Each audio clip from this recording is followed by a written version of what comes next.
Hello everyone and I welcome you all to our channel JK alerts. So आज का जो हमारा topic है वो है thermal power plants. But thermal power plants पढ़ाने से पहले मैं आपको एक बात बता देता हूँ, ठीक है।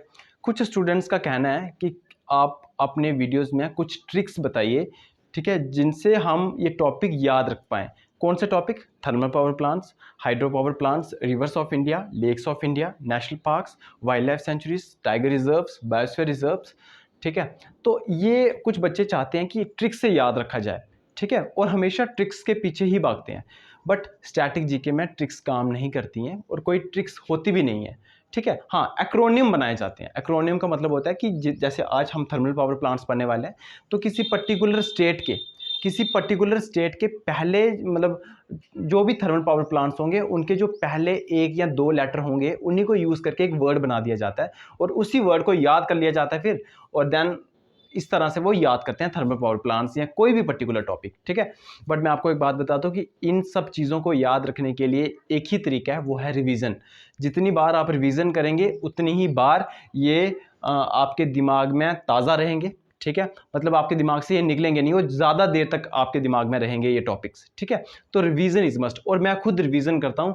मैंने आज तक कोई भी शॉर्टकट ट्रिक वगैरह यूज़ कभी नहीं की है, ठीक है। रिवीजन, मुझे लगता है कि जो रिवीजन काम कर सकती है वो ट्रिक नहीं कर सकती है। बट मैं सिर्फ वो ये जो ट्रिक वाली जो बात बात कर रहा हूँ जो ये सिर्फ जीके पोर्शन में कर रहा हूँ। मैथमेटिक्स के बारे में बात नहीं कर रहा, क्योंकि मैथमेटिक्स में चाहिए ही ट्रिक होती है, ठीक है। आपकी कैलकुलेशन चाहिए होती है, ट्रिक्स चाहिए होती हैं, ठीक है। सो ये मैं कहना चाहता हूँ कि बस स्टैटिक जीके को पढ़ने के लिए आपको रिवीजन करनी है। जितनी बार आप किसी पर्टिकुलर रिवीजन मतलब टॉपिक की रिवीजन करेंगे उतना अच्छा आपके लिए होगा। मैं आपको एक बात बता देता हूँ कि जैसे आप एक थर्मल पावर प्लांट्स पढ़ने वाले हैं आज, ठीक है। तो सबसे पहले आप इनके नोट्स बनाइए, ठीक है। इनके नोट्स बनाइए क्योंकि इनमें कुछ खास बातें नहीं होती हैं, आपको बस इतना याद रखना होता है कि कौन सा थर्मल पावर प्लांट्स कहाँ पे है ना। तो आप इनके नोट्स बनाइए पहले, फिर आप क्या कीजिए कि 5 दिन तक लगातार आपको यही टॉपिक पढ़ना है।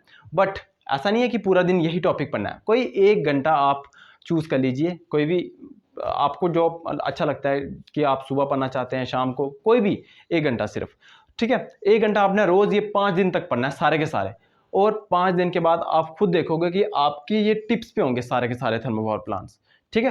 पर रिवीजन, बार बार रिवीजन करते जाओ, बस यही एक ट्रिक है, ठीक है। तो आज हम थर्मल पावर प्लांट्स पढ़ने वाले हैं। तो मैं आपको एक बात बता दूं कि थर्मल पावर प्लांट्स हैं क्या है। सबसे पहले क्वेश्चन ये दिमाग में आता है, तो थर्मल पावर प्लांट्स क्या है। आपको पता है कि हमारे इंडिया में या वर्ल्ड में, ठीक है, इलेक्ट्रिसिटी की कितनी ज़रूरत है, सबको मालूम है। एक दिन को तो छोड़ो, 1 घंटा भी अगर इलेक्ट्रिसिटी ना हो तो हम लोग जो हैं वो बेसिकली बौखला जाते हैं, ठीक है। हमारे समझ नहीं आता कुछ भी। अगर हमारा फ़ोन चार्ज ना हुआ हो तो ऑफकोर्स वो भी किससे होगा, इलेक्ट्रिसिटी से होगा, है ना। टीवी हमारा इलेक्ट्रिसिटी से चलता है, मतलब सारे काम जो है हमारे इलेक्ट्रिसिटी से ही होते हैं, ठीक है।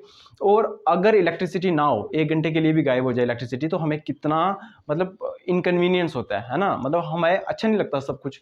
तो हम ये इलेक्ट्रिसिटी आती कहाँ है बेसिकली, तो मैंने आपको पिछली वीडियो में जैसे बताया था कि हाइड्रो पावर प्लांट्स बनाए गए होते हैं इलेक्ट्रिसिटी प्रोड्यूस करने के लिए, वैसे ही थर्मल पावर प्लांट्स होते हैं, एटॉमिक पावर प्लांट्स होते हैं, तो ये इलेक्ट्रिसिटी प्रोड्यूस करते हैं। बट इंडिया में मैंने बताया था कि जितनी भी इलेक्ट्रिसिटी प्रोड्यूस होती है उसका 60 to 70% जो इलेक्ट्रिसिटी है वो थर्मल पावर प्लांट से आती है, और 20 से 26 के बीच में जो इलेक्ट्रिसिटी आती है वो हाइड्रो पावर प्लांट से आती है, ठीक है। और बड़ी कम ही मात्रा में इलेक्ट्रिसिटी जो है वो एटॉमिक पावर प्लांट से आती है। तो आप समझ सकते हैं कि इंडिया जो है वो टोटली थर्मल पावर प्लांट्स पे डिपेंड है इलेक्ट्रिसिटी के लिए। और आपको पता है कि थर्मल पावर प्लांट्स को यूज़ करना मतलब पोल्यूशन को फैलाना, है ना, क्योंकि हम इसमें कोल यूज़ करते हैं।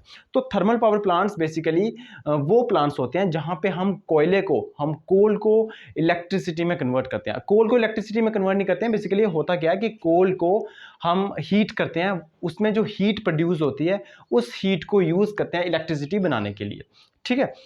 तो थर्मल पावर प्लांट्स वो प्लांट्स होते हैं जहां पे हम कोल को यूज करते हैं इलेक्ट्रिसिटी बनाने के लिए। अब मैं आपको एक बात बताता हूँ, कुछ टर्म्स यूज होती हैं थर्मल पावर प्लांट्स में, जैसे कोल फील्ड क्या होता है ना, कोल फील्ड। तो वो एरिया जहां पे कोल पाया जाएगा, जहाँ पे आपको एक्सपेक्टेड है कि यहाँ पे कोल मिल सकता है, उस वाले एरिया को कोल फील्ड कहा जाता है। ठीक है, उस वाले एरिया को कोल फील्ड कहा जाता है। तो मैं आपको एक फैक्ट बता देता हूँ। फैक्ट क्या है, जैसे मैंने यहाँ पे लिखा हुआ है कि Raniganj was the first coal field in India where coal mining started during the East India Company, that is in the year 1774 and it is in West Bengal. Raniganj जो था ये पहला कोल फील्ड था। तो कोल फील्ड मैंने आपको बता चुका हूँ मैं कि कोल फील्ड क्या होता है। तो रानीगंज जो था वो इंडिया का पहला कोल फील्ड था जहाँ पे कोल माइनिंग स्टार्ट हुई थी। कोल माइनिंग का मतलब ये हुआ, देखो जैसे मैंने आपको बताया कि कोल फील्ड क्या हुआ, वो एरिया जहाँ पे आपको लगता है कि यहाँ पे कोल हो सकता है, दैट इज कोल फील्ड। ठीक है, फिर अब आपको पता है कि इस एरिया में कोल है, तो आप क्या करोगे, उसकी माइनिंग करोगे। ठीक है, माइनिंग का मतलब क्या होता है कि उस कोल को जमीन से निकालोगे। तो कोल के भी बड़े सारे, कोल माइनिंग के भी बड़े सारे मेथड्स होते हैं। एक सरफेस माइनिंग होती है, मतलब ज़्यादा डीप कोल नहीं, कुछ एरिया में ज़्यादा डीप जगह पे कोल नहीं होता है, तो वो सरफेस पे ही होता है, तो उसको बस थोड़ी सी खुदाई करके आप कोल वहाँ से निकाल सकते हो। और कुछ जो है वो बड़ा नीचे जाके कोल पाया जाता है। ठीक है, तो वो तरीके हैं कोल माइनिंग के, तो उसको छोड़ो, वो हमारा मुद्दा नहीं है। हमारा मुद्दा है कि जो कोल फील्ड मतलब जो पहला कोल फील्ड इंडिया का था वो कौन सा था, रानीगंज था। ठीक है, और यहाँ पे सबसे पहले कोल माइनिंग स्टार्ट की थी। कोल माइनिंग का मतलब कोल निकालना स्टार्ट किया था, और कब किया था, ईस्ट इंडिया कंपनी के टाइम पे। ईस्ट इंडिया कंपनी मतलब जब ब्रिटिश का टाइम था तब किया था। कौन से ईयर में, 1774 में। और ये रानीगंज कोल फील्ड जो था ये कहाँ पे है, वेस्ट बंगाल में। ठीक है, अब ये तो आपको पता ही होना चाहिए था, साथ में आपको ये भी पता होना चाहिए कि जो थर्मल पावर प्लांट्स हैं, देखो ये कहाँ पे बेसिकली बनाए जाएंगे, ये उन्हीं एरिया के आसपास बनाए जाएंगे जहाँ पे कोल माइंस होंगी। ठीक है, मैं आपको एक बार रिपीट कर देता हूं कि मैंने क्या बोला, कि थर्मल पावर प्लांट्स हम उन्हीं एरिया के आसपास बनाएंगे जहां पे कोल माइंस होंगी। क्यों, क्योंकि अगर दूर जगह पे अगर हम थर्मल पावर प्लांट्स बनाते हैं कोल माइन से, तो आपको पता है कि कोल को ट्रांसपोर्ट करने के लिए ट्रांसपोर्टेशन का खर्चा बढ़ा जाएगा। और आपको पता है कि कोल के पीसेस बहुत ज़्यादा बड़े बड़े होते हैं, उनको क्रश करके वगैरह वगैरह, ठीक है, एक जगह से दूसरी जगह पे ले जाना होता है। तो इसीलिए थर्मल पावर प्लांट्स उसी जगह पे बनाए जाते हैं जहाँ पे कोल माइंस हों, उसके आसपास ही, ताकि ट्रांसपोर्टेशन का वगैरह जो खर्चा है ये बच जाए। ठीक है, अब मैं आपको कुछ फेमस कोल माइंस बता देता हूँ, ये भी आपको पता होना चाहिए, क्योंकि थर्मल पावर प्लांट्स पढ़ रहे हैं। तो थर्मल पावर प्लांट्स तो आपको पता है टोटली बेस्ड ऑन कोल। तो कोल कहाँ कहाँ से मिलता है आपको ये पता होना चाहिए, उसकी खाने कहाँ कहाँ पे हैं। जैसे ये कुछ फेमस कोल माइंस यहाँ पे मैंने लिखी हुई हैं, ये आपको याद करके पी जानी है, मतलब ठीक है। तो मतलब आपको ये याद करनी है, और कोई भी ऑप्शन नहीं है आपको। और याद करने का तरीका मैंने आपको बता दिया, रिवीजन। किसी भी शॉर्टकट ट्रिक में ना फंसो यार, जितनी बार रिवीजन कर सकते हो उतना अच्छा है। जैसे पहला मैंने लिखा हुआ है coal mine, Singrauli coal mine. ठीक है, सिंगरौली कोल माइन कहाँ पे है, मध्य प्रदेश में।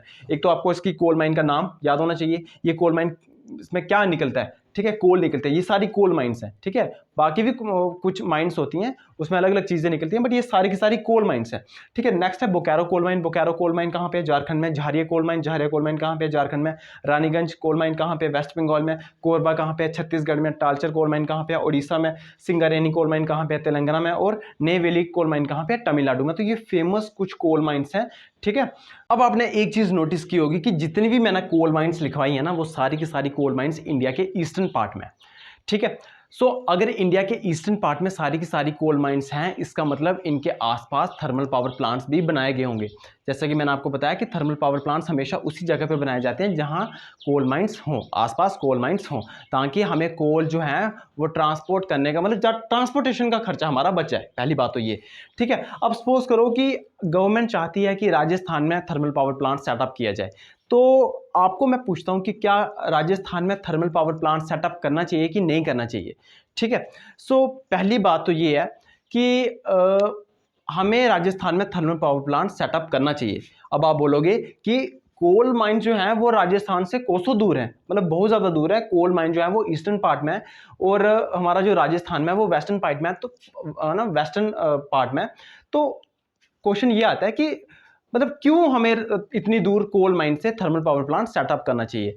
ठीक है, अगर हम थर्मल पावर प्लांट वहां पे सेटअप नहीं करेंगे, ठीक है, तो हमें क्या करना पड़ेगा कि यहां से ईस्टर्न वाले पार्ट से इलेक्ट्रिसिटी को भेजना पड़ेगा कहां पे, वेस्टर्न वाले पार्ट पे।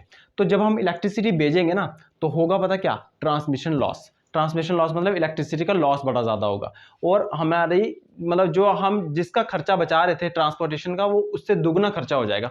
इलेक्ट्रिसिटी वेस्ट हो जाएगी हमारी, है ना। इतनी दूर से हमें वेस्टर्न पार्ट पे, मतलब ईस्टर्न पार्ट से हमें वेस्टर्न पार्ट पे इलेक्ट्रिसिटी भेजनी है, तो ऑफकोर्स ट्रांसमिशन लॉस तो होगा ही होगा। तो हमें क्या है कि हमें राजस्थान में थर्मल पावर प्लांट्स सेटअप करने चाहिए, ताकि ट्रांसमिशन जो लॉस होगा, ठीक है, उसको हम उससे हम बेसिकली छुटकारा पा सकें।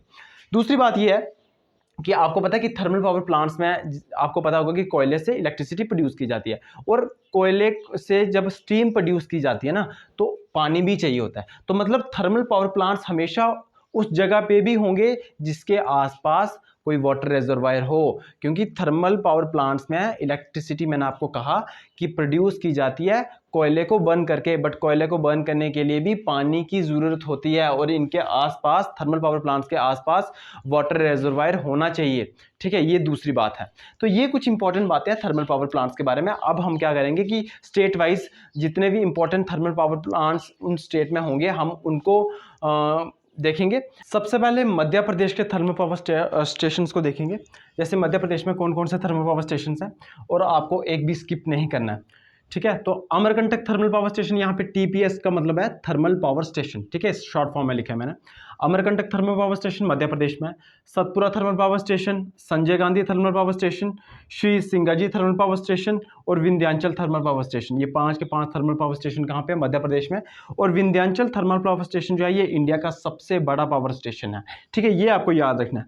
विंध्याचल थर्मल पावर स्टेशन जो है ये इंडिया का सबसे बड़ा थर्मल पावर स्टेशन है, और ये पांचों के पांचों कहाँ पे है? मध्य प्रदेश में। अब उत्तर प्रदेश के बारे में बात करते हैं। उत्तर प्रदेश में बहुत ज़्यादा है, ठीक है। जैसे सिंगरौली थर्मल पावर स्टेशन, आपको मैंने स्टार्टिंग में एक कोल माइन बताई थी, सिंगरौली कोल माइन, वो मैंने आपको बताया था मध्य प्रदेश में। बट अगर आपको पूछा जाए कि सिंगरौली थर्मल पावर स्टेशन कहाँ पे है, तो वो उत्तर प्रदेश में है। ये उत्तर प्रदेश की एक डिस्ट्रिक्ट है सोनभद्र, वहाँ पे आइए। यहाँ पे कंफ्यूज नहीं होना है, सिंगरौली कोल माइन जो है वो मध्य प्रदेश में, ठीक है, और सिंगरौली डिस्ट्रिक्ट भी है वहाँ पे, और Singrauli thermal power station Uttar Pradesh में है। बाकी जो है रिहांड थर्मल पावर स्टेशन, आपने रिहांड डैम का भी नाम सुना होगा, वो भी सोनभद्र डिस्ट्रिक्ट यूपी में है। Rosa thermal power station, NTPC Dadri, Obra thermal power station, Firoz Gandhi thermal power station, Anpara thermal power station, Khurja thermal power station, Kharduaganj thermal power station and Tanda thermal power station, ये सारे के सारे उत्तर प्रदेश में है, ठीक है, और ये सारे के सारे इंपॉर्टेंट है। अब बिहार की बात करते हैं। बिहार में बरौनी थर्मल पावर स्टेशन है, बक्सर थर्मल पावर स्टेशन है, कहलगांव थर्मल पावर स्टेशन है और कांटी थर्मल पावर स्टेशन है। ये 4 थर्मल पावर स्टेशन कहाँ पे है? बिहार में। अब कर्नाटक की बात करते हैं। कर्नाटक में बेलरी थर्मल पावर स्टेशन है, उडुपी थर्मल पावर स्टेशन है और रायचूर थर्मल पावर स्टेशन है, ठीक है। अब इनको याद करने का एक ही तरीका है, मुझे पता है कि बहुत ज़्यादा है, ठीक है, बट एक ही तरीका है, इसको बार बार रिवीजन कीजिए तभी ये याद हो पाएंगे, अदरवाइज नहीं हो पाएंगे, ठीक है। और ये एक भी स्किप आपको नहीं करना है, क्योंकि कुछ भी एग्जाम में पूछा जा सकता है, क्योंकि आपको एक मेंशन किया हुआ है ना सिलेबस में कि आपको थर्मल पावर प्लांट्स टॉपिक है, तो आपको कुछ भी पूछा जा सकता है। छत्तीसगढ़ में कौन कौन सा थर्मल पावर स्टेशन है? सिपत थर्मल पावर स्टेशन है, जिंदल थर्मल पावर स्टेशन है, कोरबा थर्मल पावर स्टेशन है और भिलाई थर्मल पावर स्टेशन है। तो ये छत्तीसगढ़ के हैं।